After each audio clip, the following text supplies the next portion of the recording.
Hey Z, how are you? I'm so good. How are you? Well, I'm better now that I'm talking to Oh you. my God, good answer. Yeah. Yeah. Thanks for being with us Oh today. my God, my pleasure. I love being places before noon. Yeah, that's why we bring the coffee. Hey, baby. Oh, God, thank you. That's actually my second one today. You're a lyricist, a songwriter, performer. Why don't we start with you just introducing yourself if folks have not heard your music before? Sure. I love that you put lyricist first because that's my least favorite part. But no, hi. I'm Z Machine. I make music. I sing. I like to play guitar. I've been doing this, I'd say, on and off for over a decade at this point. Pop music, but I bring like elements of like rock and electronic to it. A lot of my vocal influences are very like soul and gospel as well. So I don't know, a little bit of something for everybody. Yeah, maybe we'll start there. Talk a little bit about your influences because I think you can hear a lot of them in your sound. But yeah, let's see. I don't know if you can hear it as much now, but like growing up and in like high school, I was very much a classic rock kind of girly. Like Nirvana was my favorite band for a while. Pink Floyd made it so like if a song was under 10 minutes, I didn't want it. I wanted to be Jimmy Page and Robert Plant at the same time, that kind of vibe. I spent like most of high school, I kind of tuned out of pop for a while, and I was listening to just like Steve Vai and Joe Satriani type of stuff, if anyone still knows who they are. And it wasn't until I kind of left high school that I kind of started getting reintroduced to pop again. You know what it was? It was actually Mika's album, Life in Cartoon Motion, like of Grace Kelly. That shit, for some reason, just like tapped into me. That was also very much like a queer awakening as well. Interesting. But from then on, in high school, I was mostly actually a guitar player. Like, I only sang in bands because like I kind of had to. Is that the first instrument that drew you to playing? Kind of. So I sort of cycled through a bunch of instruments. The school I went to, I went to an international school in Beijing for a long time. That was another Wild. story. Yeah. Oh, that's right. You are a student of the world. Yeah, I suppose. Yeah, I was a third culture kid, I guess I like to say. But I lived in Beijing for 9 years, and the international school I went to, the music school, or the music program, was very formative. I don't know that I would have been as involved in music as I am now if I didn't have that. But Wait, remind me how you made it to Beijing. my dad got a job there. He was head of like a foreign exchange program That's for high right. school kids. Yeah, That's right. Okay. So every year it was like a new batch of kids who were like living with host families, cultural immersion. So we moved there when I was 9, and I left when I graduated high school. So it was some pretty formative years. Interesting. And were you influenced by music that was native to China, or did you still kind of live under the American export of culture? I would say not. I wasn't really influenced by the music there, but I did sort of experience, I guess, like Western culture at a different rate that it was happening. But all that to say, the music program I was in that high school, it was unlike anything I've ever heard about happening here. Like the music teacher there, he kind of saw that I just sort of had an innate sense of musicality growing up. Like I was able to pick up rhythm and pitch pretty naturally, and he really helped kind of foster that talent. So like the music practice rooms we had in there, they had like full drum sets, like a bunch of guitars and basses and like pianos all around the room. So I started just playing drums in like a little band that lasted like 2 months, and then I played bass because I was like, well, I want to stand out front, but guitar feels too hard. And with the bass, I can just kind of, we were mostly just doing like Sum 41 covers and stuff, so I just kind of had to play like one note at a time. Yeah. But then I think the day I heard the Comfortably Numb guitar solo by Pink Floyd, and I was like, okay, no, I want to do that. So I just forced myself to figure out the positions and the shapes on the guitar, and even though it sounded bad, I just kept doing it until it sounded passable. And then when I started playing guitar in a band, none of the other people could sing. So I was like, well, I guess I will, you know, I will bear that cross, yeah. So I actually auditioned for a bunch of music schools as a guitar player, and I got in to a bunch of them. But by the time I actually went to college as a guitar major, I was a lot more into This was singing. back in the U.S. by this Yeah, time. oh yeah, sorry. I went back to college back in the U.S., yeah. Gotcha. So when I graduated, I moved back. Spent a year as a guitar major. I re-auditioned as like a vocal principal at Berkeley, and I got in, so that became my thing. Got you. Yeah, I still play guitar. I try to add elements of guitar in most songs I do, even if it's just like a chord progression or like a little lick or something. From that to like a full-blown solo, I always try to add little elements of that because, I don't know, I feel like within my little realm of like the independent queer pop artists, there aren't really people playing guitar the way I do, in a way. And I don't care. I'm trying to keep guitar solos alive. That shit gets me so hype. Yeah. So. Well, and I think, speaking about your music's texture, that is very obvious. The Okay, good. I try. DNA of like real rockers that might have been on the radio in the 80s and 90s feels like you kind of brought it into a very modern pop aesthetic. Good, that's completely the goal. I'm glad that's coming across. Yeah, So. it is coming across Good, for thank sure. you. What's it called? Is it called hocketing? What's it called when a melody like shoots back and forth between? I don't call and response. Like, I'm actually not sure what hocketing means. My music school training is musical. failing me there. I'm sure. I believe you.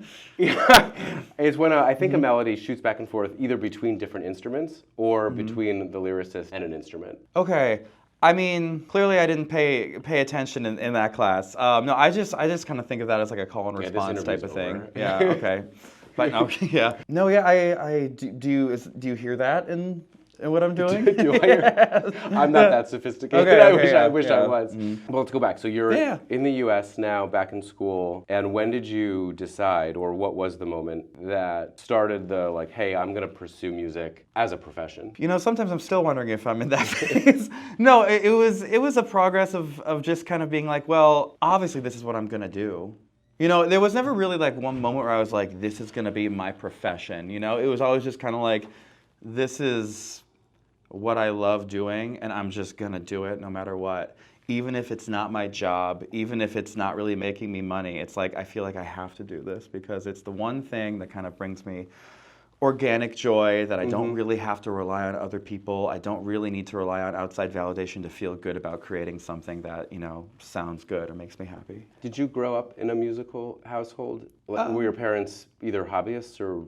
I know your dad had a job in education. Was your mom a musician? No, I mean, well, my dad was fairly musical growing up. Like, he was in bands. And he was the one who, you know, kind of pushed me to keep playing guitar. And actually, the guitar that I play now was his back in high school. That's awesome. So, yeah, I know, it's oh, God, it's so nice. It's like a Fender Strat from the 70s.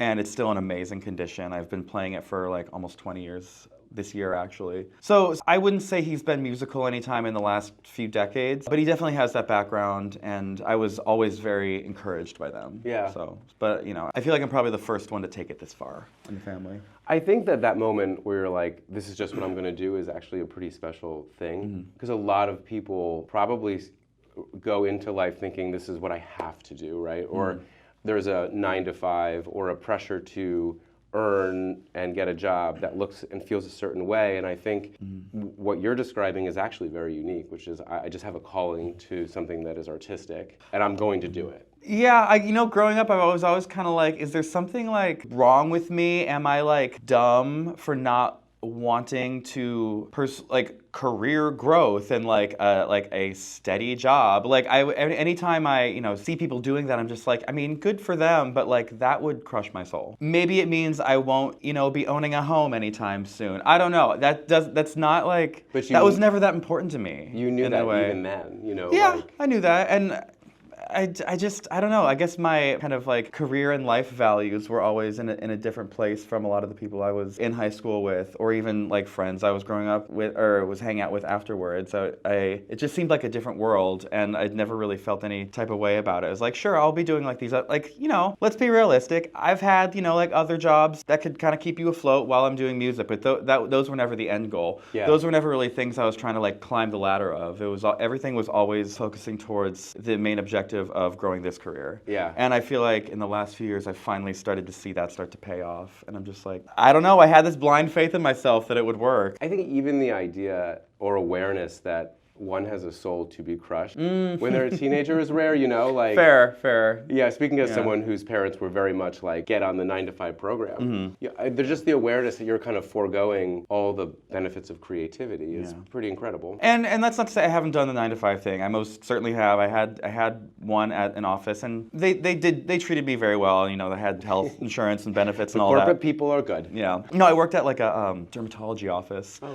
And I was there for like 3 years back when I lived in San Francisco. But like every 3-4 months or so, I would take a week off, fly to New York to work with a producer for like 4 days, finish the EP, and then fly back and keep working, keep saving. Yeah. So even then, that was like never the main objective. And like, it was relatively soul crushing. It was just kind of like I was always tired. this was not an industry I wanted to grow in. And I just feel like I don't have the brain power to devote all of my time and energy to something that like I don't care about. And people are like, well, what if they paid you this amount of money? It's like, maybe, I don't know. I've never felt like the type of person who like puts more energy into something because of the money. Because at the end of the day, like money is nice, but like I'm making less money now than I was then, and I'm much happier. Speaking of New York, our friend Bentley Oh, Bentley! has a quote I want to give him credit for. I think it's an original, that he's like, I kind of feel like artists are professional feelers. Like my job is to process emotions. I'm just curious if that resonates with you at all. I thought I just feel emotions because I'm, former drug addict with severe anxiety, who's constantly emotionally on the edge. But I feel like that kind of maybe does help with the artistry of it all, and being able to kind of convey emotions in a way that people who maybe aren't in the arts might not be able to. Well, I mean, so just on that point, thank you for sharing, but that kind of struggle or pain is like the birthplace of great art and music? I think it can be. I don't feel like you need to struggle or be in pain to create something good. I feel like, that being said, I do feel like a lot of my best work has come from when I've been in a bad place. Yeah. I do find that sometimes it's a little harder for me to write when I'm happier because I'd rather be out there living life. But not all of my work is sad, as evidenced by, some of the stuff we might be talking about today. But sometimes it's kind of like I don't know how to talk about this stuff to the people in my life. Like in therapy, it feels very clinical. I don't want to annoy my friends about like the hurt I'm going through, and sometimes, as corny as it may sound, just being able to put it into a piece of art is incredibly therapeutic. It's it's helped me a lot in the past, and sometimes, crying to something you've written, it can be very cathartic. Yeah, for sure. Do you have a creative process that's consistent, or does it kind of come to you as it comes to you? It very much comes to me as it comes to me. I tried to be more disciplined about it to varying degrees of success, but I swear to God, I've got like 2,000 little unlabeled voice memos of songs that will never see the light of day, kind of when I maybe feel inspired or I'm feeling something particularly strong, or maybe like a melody or a track or instrumental idea just kind of happens in my brain for whatever fucking reason, and I like pull it out and I like sing into it and just hope to God that I'm feeling inspired enough when I get home and sit down and try to create something that I can like remember what I was feeling.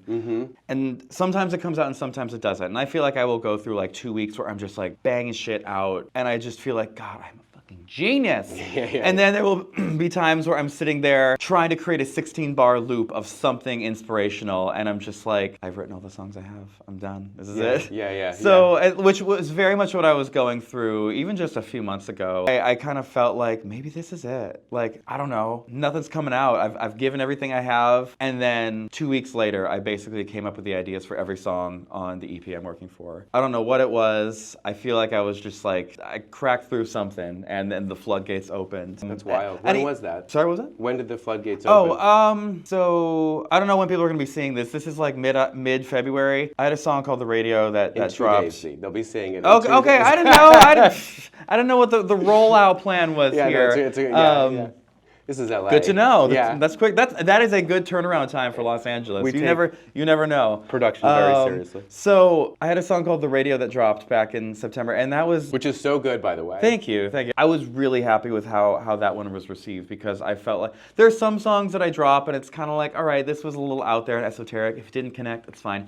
This one is like, this is a piece of me, and if it does not connect, I will take it personally. And the reception was overwhelming, and I just was like, this feels correct and really, really good. But after that, I kind of felt like I don't really have anything else in me. I was like riding this high from the reception there, and then that was back in September, and then October rolled around, and I'm just like, I don't know what else I have in me. And it's like, am I able to put something out before the end of the year? I want to keep this momentum going, but I was feeling very disheartened because I just felt very kind of empty, both from like the emotional crash of that, and also when you're an independent artist and you don't really have a team of people trying to help you keep that momentum, it can just feel really overwhelming. And so you're a small business. You have a very small business with all the overhead and the pressure. It's oh my God, yeah. I don't think people realize that to be an independent artist is to be an entrepreneur. Oh, I wouldn't recommend it. But unfortunately, I'm in too deep now. So for most of October and like into November, I was just like, damn, like maybe this is it. And then all at once, like the ideas for this song coming out. Basically everything that I have coming over the next few months in the summer, like all just came. And it'll all just start as like maybe a track idea, maybe a chorus hook. But it's gotta be something that like I'm excited to listen to again. Yeah. There's nothing I hate more than like working on a song. I don't know, I tend to start like working on stuff way later in the night than I should. But like if it's like 1 a.m., I'm trying to record something and I just can't get it to a place where I've hit that spot and I know it's right, because I will like keep trying melodies out over like a instrumental loop that I've maybe demoed out. Going to bed and not being satisfied with it will keep me up at night. I just am like I've had to work on just letting go and coming back to it the next day, especially with Good Boy. I rewrote that verse 7 or 8 times, and I just ended up going with the first one. You it's like just trust your fucking gut. Yeah. Because I would say 90% of the time, if I get excited about an idea, then I lay it down, and then my brain will tell me in an hour, this actually kind of sucks. So I have to I have like recorded like videos of myself being like, listen here, bitch. You are obsessed with this melody. This is a good fucking song. So in an hour, when you tell yourself it's not, it's a lie. Keep it there. People are gonna love it. And you know, most of the time, that's correct. I'm still working on that whole process, but I just ended up coming back to the first idea for that one. 2 things. First, I actually think that's a great process to have, which is to be your own critic and to have a level of creative destruction with the idea, right? Like, can it actually withstand the pressure of it sucks? No, you know what I mean? Yeah, no, I completely, yeah. And also, I just picture you having a Gollum moment where you're talking to yourself. Nah, that's like, literally what it is. You know? I've even posted them as TikToks, because it's like, well, then everyone will see it and keep me accountable. And hey, it worked with this one, so. Yeah, that's what actually around the time when I first was I had seen you, online as we all do, and you were performing at the Silver Lake Lounge. Yeah. That's when I reached out to you afterwards, having seen you perform the Radio Live. Oh, thank you. And the reaction in the room was very much what you're describing. I mean, people, you've since done a Sad Boy version. Oh yeah, we do. That was one that people were very much like, acoustic version when?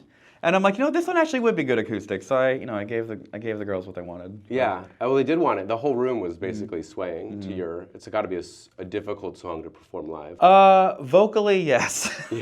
Yeah. I have a habit I don't know why.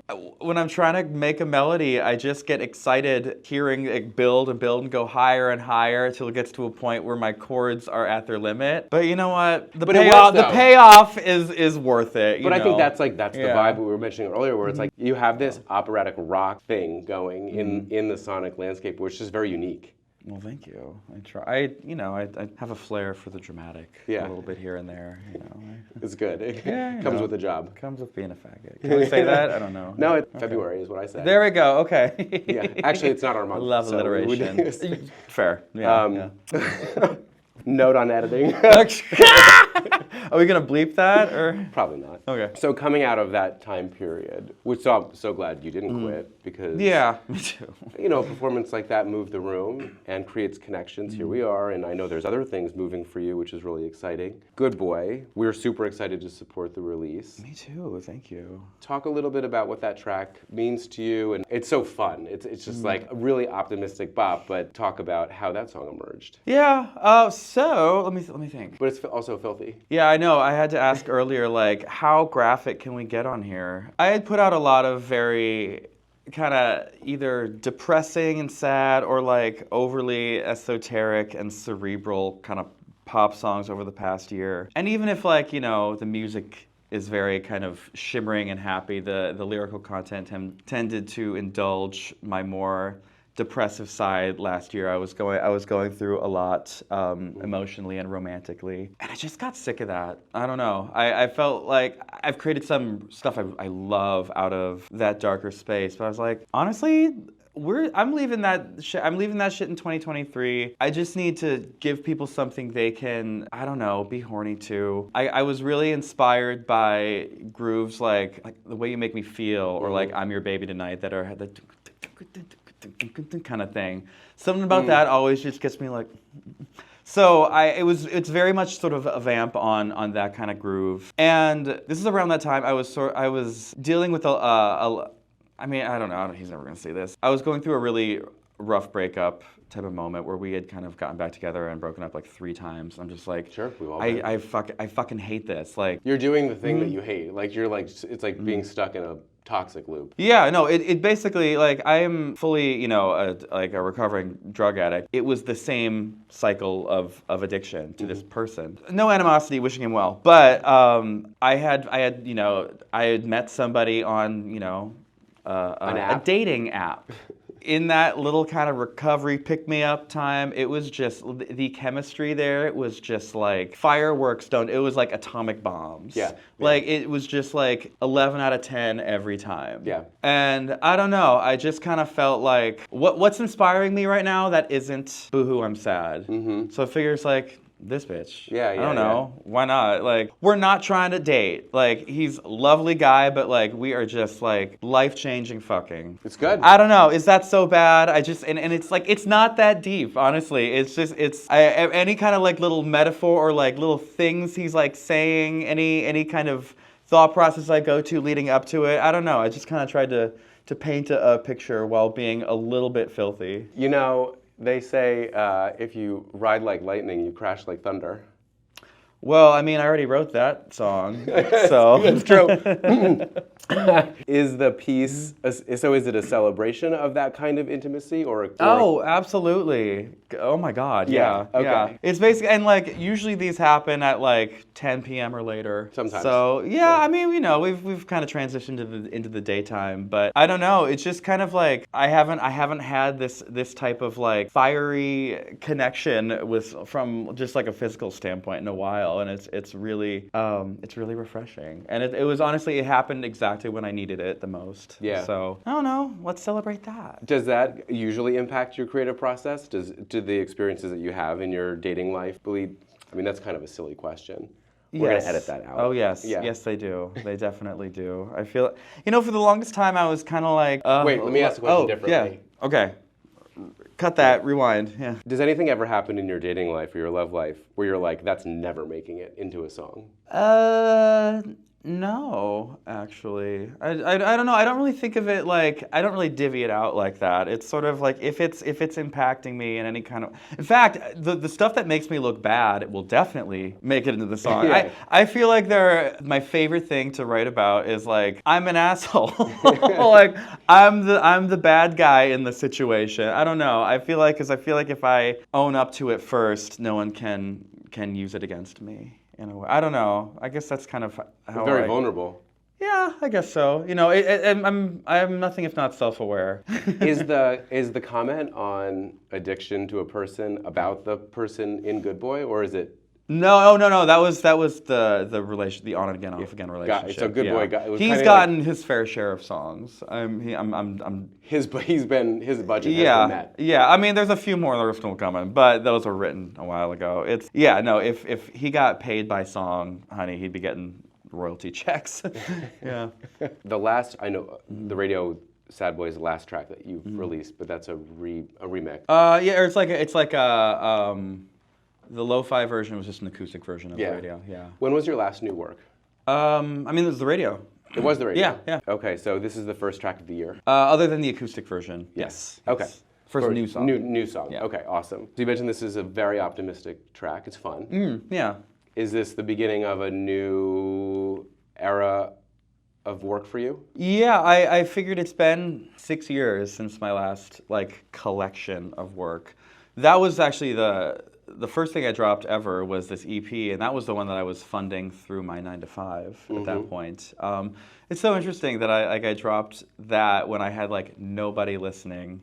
And since I've grown a following, it's just been single. But I don't know, I've kind of just been exhausted by writing a non sequitur smash every time. Because when you all you're doing is dropping singles, I feel like I have to make each of them the biggest thing I can do. Because it's you can't, it's rough to drop a B-side kind of track if you're not leading up to something that's a body of work. Yeah.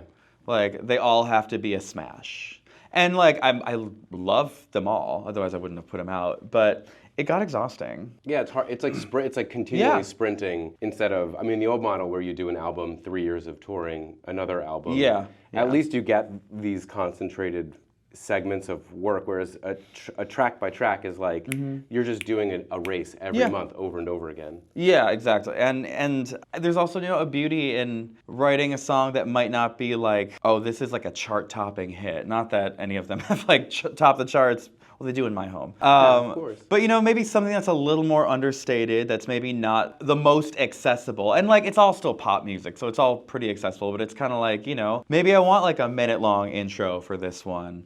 Like, I don't know, maybe something that, like, doesn't have, like, the traditional pop structure that, you know, radio might not pick up on. You know, there's like levels to each of the songs, so it sort of like takes you on a story, and I'm trying to be a little more intentional about having like a little bit of everything for each of the songs leading up to this. What I want to be my, I guess, follow-up EP, sort of thing. Amazing. I haven't, you know, I'm aiming to have that out more towards the later half of this year, I think. But I've got like all the tracks in motion. A bunch of them are done. I'm really, really excited about this. And they all kind of are just like every different emotion you feel in the wake of like a really long, painful breakup, I guess, which isn't, you know, groundbreaking, but like there's one, you know, this one coming out is the horny one. The one coming out after is like the jealous one. There's like a really angry one. There's an ambivalent one. There's a remorse, you know, it's the whole gamut of that, This is the soundtrack to your Yeah. stages of grief. It sounds... Kinda, yeah. If there were 7 stages of grief, that's what